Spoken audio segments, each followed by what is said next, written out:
La présence militaire française en Afrique a perduré au-delà de la colonisation du fait de ces accords.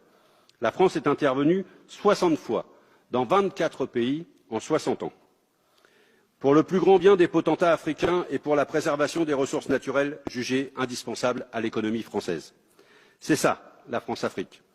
Et tout cela perdure malgré les vœux hypocrites de chaque président de la République française d'en finir avec les liens opaques qui unissent la France et les dirigeants de ses anciennes colonies.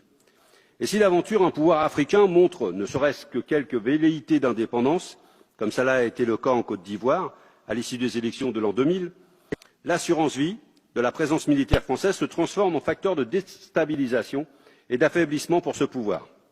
À ce sujet, permettez-moi de vous interroger sur le rôle exact de la France dans le bombardement de Bouaké en 2004 et des événements qui s'en sont suivis, Madame la Ministre. Je note à ce sujet que dans la procédure concernant le bombardement, la juge d'instruction Sabine Kéris demande le renvoi des ministres de l'époque, Dominique de Villepinte, Michel Alliot-Marie et Michel Barnier devant la Cour de justice de la République. Avons-nous affaire à une barbouzerie qui a mal tourné et qui, cette fois-ci, mêlerait le sang de nos soldats avec celui des citoyens ivoiriens? Comptez-vous ouvrir les archives pour qu'enfin éclate la vérité dans cette affaire? Toutes ces méthodes sont d'ailleurs les racines de l'image déplorable de la France sur le continent africain et la raison de notre manque de crédibilité en Afrique. Avec le passé, qui est le nôtre, c'est le principe de non-ingérence qui devrait être la ligne de conduite pour notre pays, qui, parmi d'autres, a commis les pires crimes et les pires horreurs sur le continent africain. Il lui a pillé ses habitants, ses ressources, son argent. Et cela continue depuis des décennies. Il faut que cela cesse. Ce n'est pas le chemin que prend la présidence de Macron. L'habitude coloniale de la France est encore largement préservée dans certains pays d'Afrique, comme nous avons pu le voir encore en 2019 au Tchad, à Djibouti ou en Côte d'Ivoire, pour ne donner que 3 exemples. On a pu remarquer en effet de très fortes rémanences de ces principes france-africains au Tchad, où l'armée française a bombardé en février dernier une colonne de véhicules appartenant à des opposants au dictateur tchadien Idriss Déby. Ce chef d'État zélé est protégé contre toute logique par la France, qui le remercie en lui permettant de rester à son poste sans être dénoncé alors qu'il y était depuis 1990. Un pays comme le nôtre peut-il se permettre de protéger un homme qui dirige un État comme s'il était sa propriété et qui n'hésite pas à supprimer ses opposants, à pratiquer la torture, à pratiquer les enlèvements? Nous sommes toujours dans l'attente de précisions sur ce dossier. Peut-être est-ce inavouable. Nous continuerons à demander des comptes. Mais le Tchad n'est pas le seul pays à être encore sous protection française. Comme le dit son chef d'État Ismaël Omar Guelleh, malgré les changements dans la région, rien ne bouge à Djibouti. Lorsqu'il s'agit de faire des petits gestes pour Djibouti, l'État français ne se prive pas.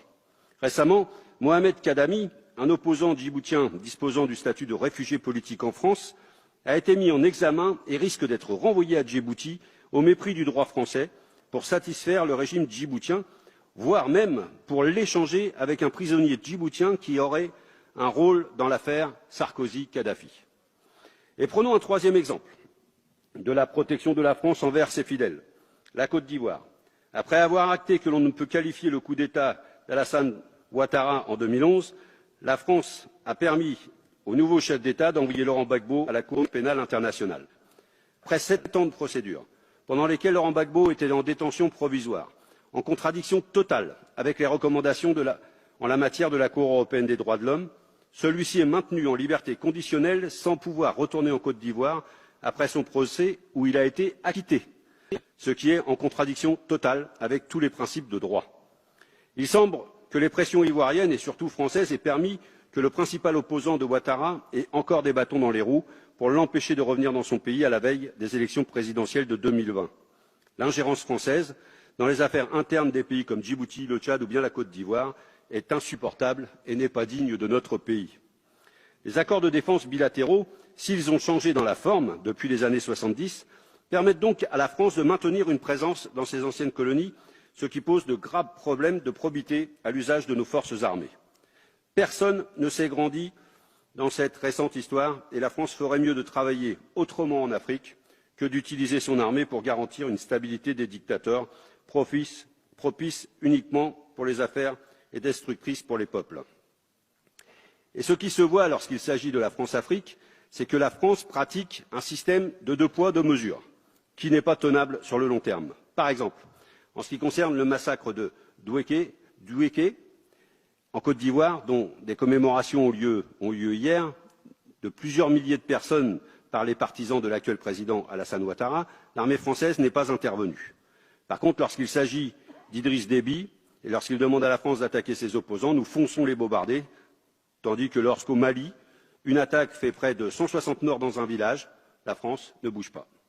Pourtant, nous avons signé un accord de coopération en matière de défense entre la France et le Mali, qui a été ratifié en 2015. Que ferait la France?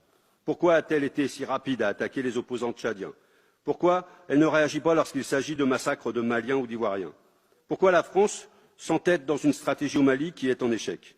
Je pense que le gouvernement se ferait fort de nous éclairer sur cette situation et de revenir sur ce qu'a récemment dit la ministre des Armées, Florence Parly. Je la cite. Serons-nous amenés à intervenir chaque fois qu'on nous le demande? Non, répond-elle. La décision relève in fine de l'appréciation du président de la République. En l'espèce, il n'était pas souhaitable qu'un pays fortement contributeur à la lutte contre le terrorisme et présent sur d'autres fronts soit déstabilisé avec une conséquence ultime, une augmentation de nos engagements en OPEX. C'est dit.